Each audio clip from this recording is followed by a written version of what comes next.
Hai teman-teman, di sini aku akan membahas isi buku paket dari bab 1 sampai 4. Simak videonya sampai habis ya. Pada bab pertama ini terdapat teks deskripsi, memahami sudut pandang dalam teks deskripsi, memahami konjungsi, memahami kohesi dan koherensi, dan memahami deskripsi visual dalam infografik. Kita masuk pada bagian pertama, yaitu teks deskripsi.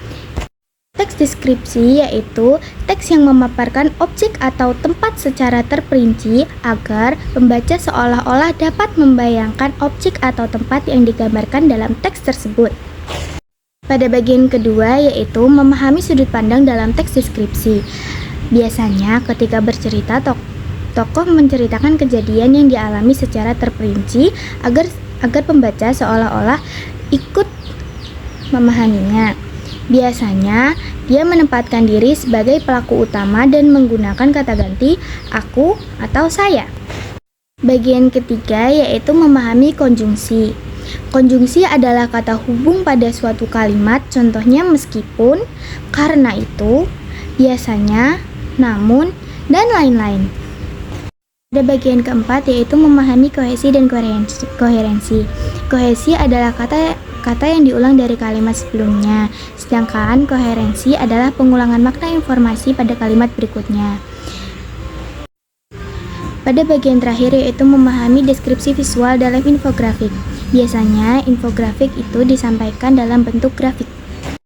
Dalam bab kedua ini, aku akan membahas teks prosedur, mencermati proses penyerapan kosakata dalam bahasa Indonesia, dan mencermati teks prosedur dalam bentuk infografik.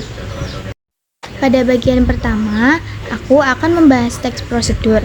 Apa sih teks prosedur? Teks prosedur adalah panduan langkah-langkah yang menjelaskan cara melakukan sesuatu. Pada bagian kedua yaitu mencermati proses penyerapan kosakata bahasa Indonesia. Apa sih itu? Kisah kosakata kita mengalami perubahan kata-kata melalui penyerapan bahasa lain, misalnya bahasa Melayu, bahasa daerah, maupun bahasa asing. Pada bagian terakhir adalah mencermati teks prosedur dalam bentuk infografik. Apa sih itu? Biasanya infografik dibuat untuk menarik orang-orang agar ingin membaca isi dari poster tersebut. Pada bab ketiga ini, aku akan menjelaskan tentang teks rekon, membedakan fakta, opini, dan asumsi dalam teks rekon, dan mengenali kata serapan dalam teks rekon. Bagian pertama adalah teks rekon. Apa sih itu teks rekon? Teks rekon adalah teks yang berisi pengalaman masa lalu dengan tujuan memberi informasi berupa kejadian nyata atau eksperimen atau sejarah kepada pembaca. Pada bagian kedua, membedakan fakta, opini, dan asumsi dalam teks rekon.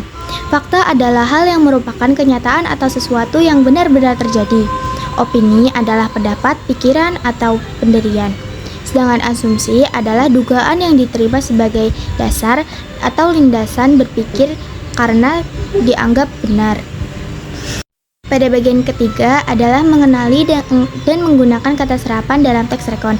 Apa sih itu? Kata serapan adalah kata yang berasal dari bahasa asing atau bahasa daerah, kemudian digunakan sebagai bahasa asli. Pada bab 4 ini, aku akan menjelaskan tentang menganalisis teks eksplanasi, mengevaluasi aspek pada poster, menggunakan teks eksplanasi dan presentasi, dan menggunakan teks eksplanasi dalam rancangan promosi. Pada bagian pertama, aku akan membahas tentang menganalisis teks eksplanasi. Apa sih itu teks eksplanasi? Teks eksplanasi adalah teks yang menceritakan sebab akibat atau proses terjadinya suatu fenomena alam, sosial, budaya, dan lain-lain. Pada bagian kedua adalah mengevaluasi aspek pada poster. Apa sih itu? Pada poster ada beberapa kriteria yang harus dimiliki. Salah satunya adalah poster dapat dipahami, kalimat yang menarik, dan gambar yang digunakan mendukung. Pada bagian ketiga adalah menggunakan teks eksplanasi dalam presentasi. Dalam presentasi, kita harus menyajikan dengan baik. Contohnya, cara supaya menyajikan presentasi dengan baik adalah mengenali informasi dari berbagai sumber, menulis rancangan usaha, membuat presentasi dan mempresentasikan ide usaha, dan melakukan evaluasi terhadap presentasi yang telah dilakukan.